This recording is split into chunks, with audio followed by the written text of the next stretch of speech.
let's find one that we disagree on. I think you believe the official story of the JFK assassination, do you? More or less, yes. More or less. Yeah. My belief, and this changes over time, I think that Lee Harvey Oswald was in on it. I think he was a part of it, but I think there were multiple people that were in on it. That's what I believe. Do you think there are multiple shooters? Yes. And one of the reasons why I believe that is because of the formation of the single bullet theory. And the single bullet theory was formed because the fact that they had to account for one bullet that hit the underpass, ricocheted off, and put some man in the hospital. And that before that, they did not have an explanation for why all of these bullet holes, all these wounds were in all these different people's bodies. The other reason why I'm inclined to believe there's a conspiracy was the fact that they found that bullet on Connolly's gurney when they brought him into the hospital. It's too convenient, and the bullet itself is fairly pristine. Now, knowing as much as I know about bullets from personal experience of hunting, you can't hit anything with a bullet. I pulled a lot of bullets out of animals. When you shoot an animal and you hit bone, those bullets, they distort brutally. I mean, they don't look like that after they go through two people and hit all sorts of bone. That's the bullet that came out of Connolly's body, or Connolly's gurney, excuse me. And that's the bullet that they're attributing to this single bullet theory. If you look at the path of the bullet that goes through Connolly, or goes through Kennedy and then goes through Connolly, that to me is not unbelievable. It's not unbelievable. That one is. But you got to look at the other one. But even that one. But no. See what I'm saying? Even that one is not unbelievable. It is believable to me because I know that bullets do strange things when they hit things. Right, but you got to combine that with the fact that the bullet came out fairly pristine, which means it didn't actually go through a kind of a bouncy path like that. Right. It went through a straight path. This diagram is from a conspiracy theorist book. Essentially. Yes. But the thing there are is, other diagrams that will show the actual path with him. Like, they've got their butts there on the same level, and you know that Kennedy was actually sitting above He was elevated, yes. So see if we can find one that has the actual seating arrangement, or more accurate seating. Well, the one right there with the red line in the right-hand side, the one on the right-hand side, that's a more accurate. From above, yeah. Yeah, from above. Yeah. There's also the fact that there was particles. There was more metallic particles from the bullets, more fragments from the bullet in Connolly's body than were missing from the bullet. I do not believe that was the bullet, and I think that is a very reasonable assumption. Well, you know what you should do? You should get one of those guns, get the same bullets, get some ballistic dummies with some bones inside, and start shooting. They've already done that. Yeah. Penn and Teller did that. Yeah, but some people have done it, and they have found pretty close to what actually happened. No, they didn't. Within the round. No. Every bullet that hit bone got distorted. That's just what happens. When you shoot those bullets into water, or you shoot those bullets into like fluff or something like that doesn't have a lot of impact to slow the bullet down, then you get a bullet that looks like that. If you shoot a bullet into bone, they distort wildly. But the bone was the last thing that it hit. But it doesn't matter. It's still hitting bone. But it stopped at that point. Yeah, but I mean, didn't it hit bone in Kennedy's body as well? Went through his neck, didn't it? So the odds of it hitting only soft tissue, and it's going to go through his neck, and it came out here, that it didn't clip one of his vertebrae or something like that, I don't think that's real. Yeah. I think also there's a difference between, and this is fact, from David Lifton's book, Best Evidence, which was a book by an accountant who went over the Warren Commission report and found all these factual inaccuracies and all these contradictions. He found that there was a difference in the autopsy report at Bethesda, Maryland, the Bethesda Naval Hospital, versus what they had reported on the scene in Dallas. The first doctors that got a hold of Kennedy's body in Dallas before they flew him to Bethesda said that the hole in his neck was an entry wound. When they got to Maryland, they changed that to a tracheotomy hole. They changed the impact, and they said that it was. They said that this was not an impact from a bullet; that it was from something else. Yeah, someone said they enlarged the hole to insert a trach tube. Yeah. Well, I think. Well, there was also a lot of pressure on these people to try to wrap this up nice and tight and say that Lee Harvey Oswald was the shooter. There was, yeah. Yeah.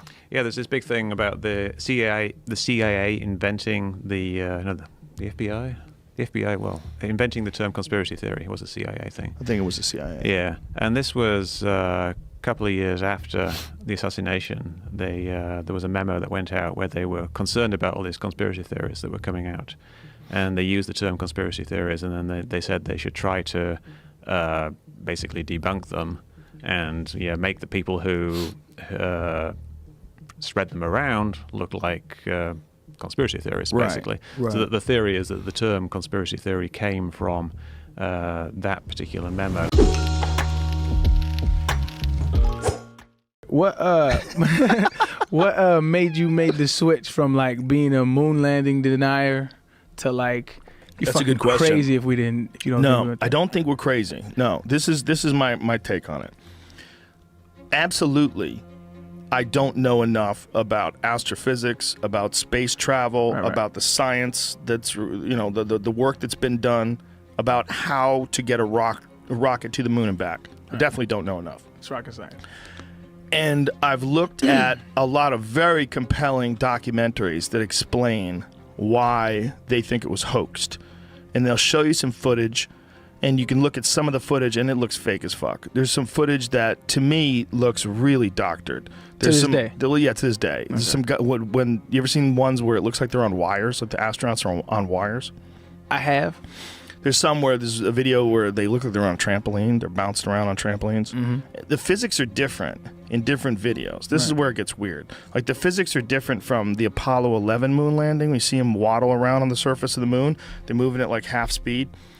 And then you see them in other ones, like the one where they bounce around the air. You're like, wow, they're moving different. They're in the same thing, but it looks different. The first one was very grainy. They showed it on a projection screen. Right. There's a couple different possibilities. One possibility is it just looks weird because it's on the moon and your brain is trying to interpret it and your brain's going, well, that's fake, because you don't really understand what 1/6 Earth's gravity really does to a body. It is, yeah. That's one possibility. Another possibility, which has been shown to be true, is that some of the stuff that they passed off as being legitimate photographs of space travel was actually test runs where they blacked out the background and pretended that they were in space. And there's one really clear example of this.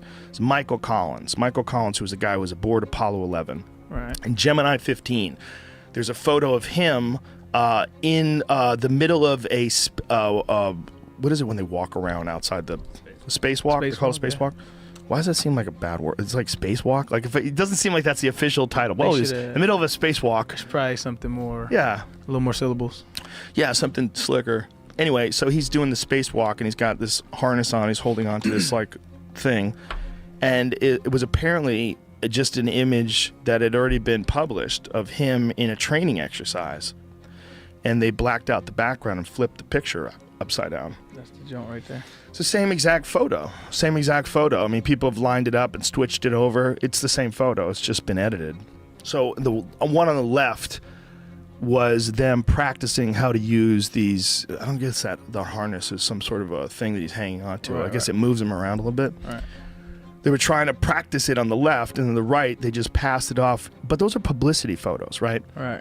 So you got to go, well, okay, well, who approves of publicity photos? It could easily be just some idiot who works in the publicity department who did marketing, who didn't think they had enough photos from the moon that were good of spacewalks. It's probably insanely difficult to take a spacewalk photo. Right. So does that mean that they faked the moon landing? No, but it means that people fake things. So you got to got to be really objective and looking at that. Right. Okay, so people say fake things. They definitely filmed a lot of the training exercises that they did of the moon landing. Right. They filmed a lot of shit. They definitely did. If that has already been proven, that they took this fake photograph and they tried to pass it off as a real spacewalk, it's entirely possible that some of the stuff that they filmed, they made out to look like they were on the moon when they were not. But does that mean they didn't go to the moon? No, it doesn't. And so when I was saying it proves that they didn't go to the moon, my critique of myself is that I didn't look at it objectively because I wanted one conclusion to be true. And I wanted that conclusion to be that the moon landing was fake. So I looked at it and I was saying to myself, okay, did I come to this conclusion because there's a lot of evidence that shows it to be fake, or have I seen a lot of evidence that looks fake? And does that mean that they didn't go to the moon? Right. No, it doesn't. There's a bunch of different possibilities. There's a ton of different possibilities. There's also the possibility that whatever photographs they took can get severely damaged in the radiation of space, and that it was really difficult to do. Right. That's possible too, and that they decided somehow or another that they were going to pass off these, that they actually did go, and they decided they're going to pass off some of these fake videos. So there's a bunch of possibilities. The possibility that it looks fake because I'm dumb, and because I don't understand anything about the physics of 1/6 Earth's gravity, and it just looks weird because it's shitty film, and it's 1969. That's possibility number one. Number two is they fake some things. Or number three is they didn't really have good footage because, like, you couldn't take film through the airport. Remember that? Yeah. Like, people would go through those radar detectors, and your film would get jacked, and they weren't responsible. I didn't have any film, but I know people that I have friends that are photographers, and my uncle's a photographer, and he would tell me you can't send the film. Like, if you have you take a roll of film and awesome pictures. How would they get it through? I don't know. I don't know what the fuck they did. But I know that some film has been damaged. Or maybe it's an urban myth. Find out if film got damaged by those radar things at the airport. X-rays. But we're at the cusp of something very strange, where all it would take is one massive world event, one to completely remap how we view each other and how we view things. It's very disconcerting to me. I mean, it feels like without that one big world event, we're not that far away from that right now. Right. There are parallel universes right now that exist on things that you would have thought everyone can accept as a basic fact. Like what? I mean, Syria. Yeah. The white helmets. There are some fairly serious people saying the white helmets are, some kind of media front for Al Qaeda or Al Nusra. Would you explain the white helmets for people? So when there's a bombing and a building collapses, they go in and drag people out and get them medical attention as quick as possible. And people think that they're somehow or another involved in it. They're a front. Yeah, and the footage is faked in order to drum up sympathy for the rebel-held areas. I mean, I've heard serious people say that. Serious people. Yeah, not loons on Facebook. I've heard like journalists or yeah. I mean Seymour Hersh I think has walked it back a little bit since, but he said that in the early days. Why do you think he believed it? I read a really interesting article about him just a few days ago. Where was it? I forget what it was. It was the not expose, but a really good look at him, and I think he's just spent his career believing rightly that the government lies about all kinds of things. And that's got him into a point where he thinks, well, they always lie, no matter what. It's happened to a lot of journalists. Robert Fisk, Seymour Hersh, Martha Gellhorn, one of my favorite war correspondents of all time. I reread some of her stuff recently. And the first batch of war reporting she did, I think, is the best war reporting I've ever read. Spanish Civil War, Vietnam. And then she spent 25 years writing novels, and then later on wrote about, I believe it was the Yom Kippur War, and was denying that massacres had happened and saying, Arabs lie, they always lie, there was no massacre. And we now know there was a massacre, or there were massacres in the aftermath of these wars. So I don't know what happens. I mean, maybe if you just do this for too long, you just become so cynical that you're open to these things. But I'm amazed that Seymour Hersh is open to that idea. When the very people that are calling it, the very people that have boots on the ground and that are in these war zones and calling these things, when they become cynical and they become jaded, that's when it gets really, really sketchy. And we rely so heavily on people like you.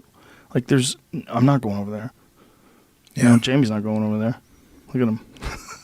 You know what I'm saying? I mean, and you wouldn't be able to really get, like, I know people that have gone to Venezuela and they come back and they go, I don't know what the fuck is going on over there. I don't know who to believe. I don't understand it.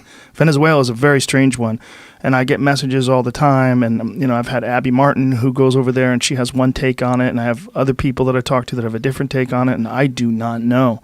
I don't know who to believe. And I think you'd have to go over there and you'd have to spend a lot of time to try to figure this out. And it would have to be the entire focus of your life to really try to parse it out. I think that's true of a lot of conflicts. I mean, one of the drawbacks of doing what I do is I'm covering 7 or 8 things at once. So I feel like I'm not expert enough in even Afghanistan, where I've covered that more than any other. But Venezuela is an interesting one because there's such a left-right divide on that, and if you support the opposition, then you find yourself alongside John Bolton and Donald Trump, which means that a lot of people are going to automatically attack you.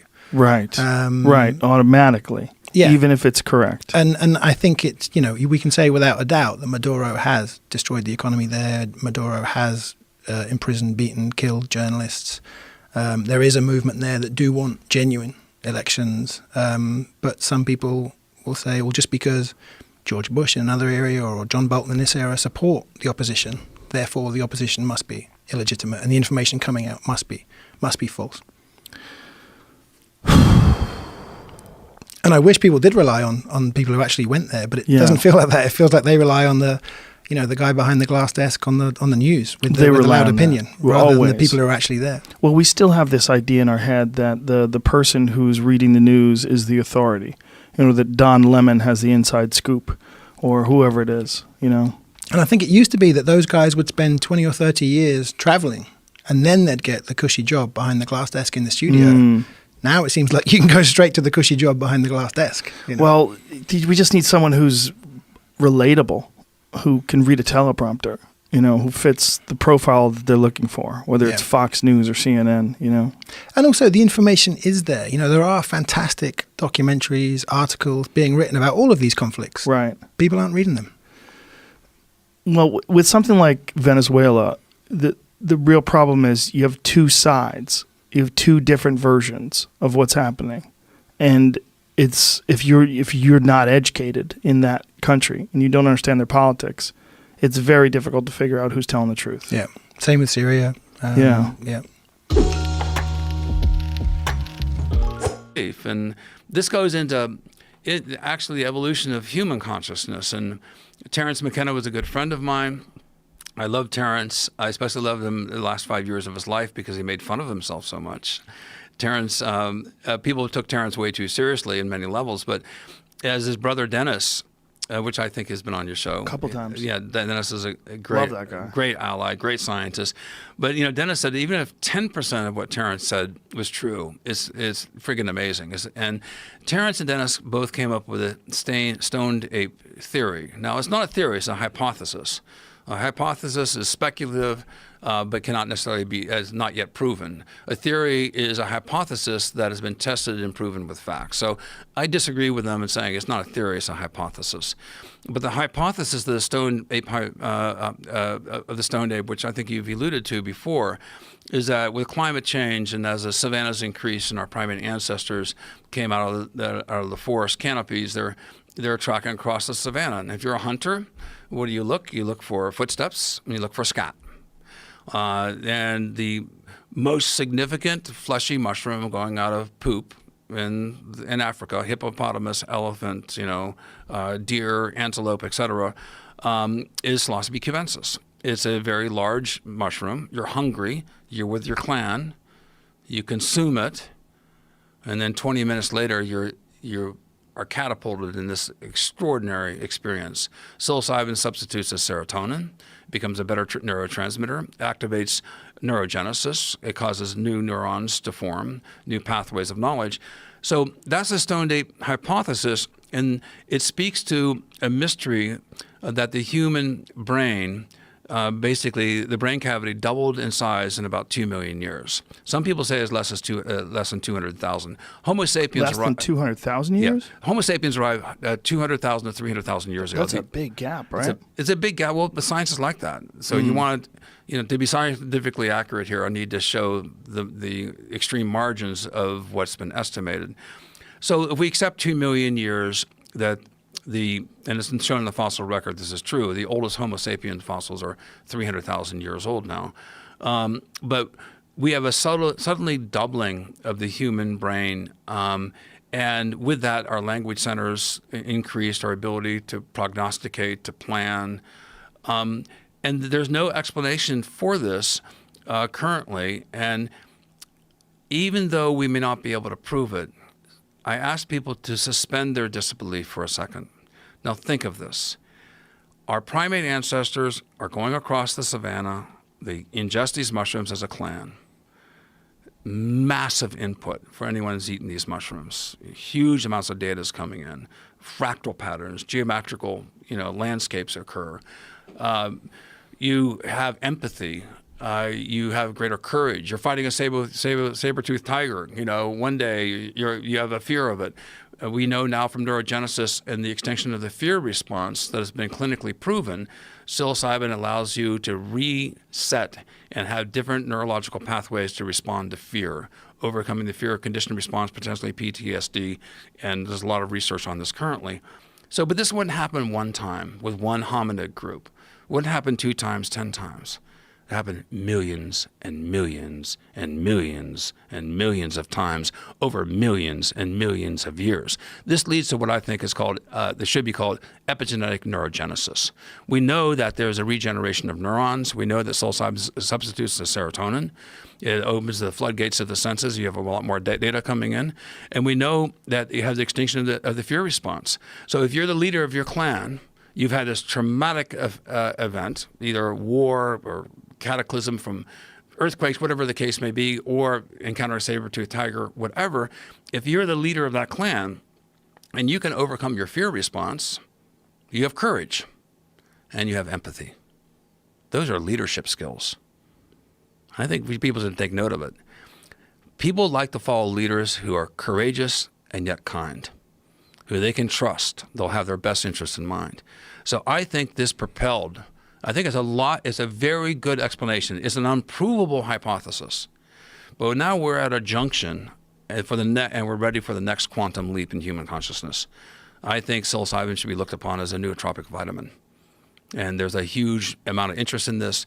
Johns Hopkins University, as you probably well know, New York University, UCLA, elsewhere in Europe, there's major clinical studies that have been conducted in the past 2 years showing exactly what I'm saying about overcoming fear response, neurogenesis, overcoming PTSD. This is now medically quite seriously considered and something that I think that we should explore under controlled settings. I'm not into partying with psilocybin mushrooms. Damn. You're going so good. I can understand the Ari urge. Shafir's going to be here in an hour and a half, and he's the creator of Shroom Fest. He's going to be very upset with your idea that you shouldn't party with it.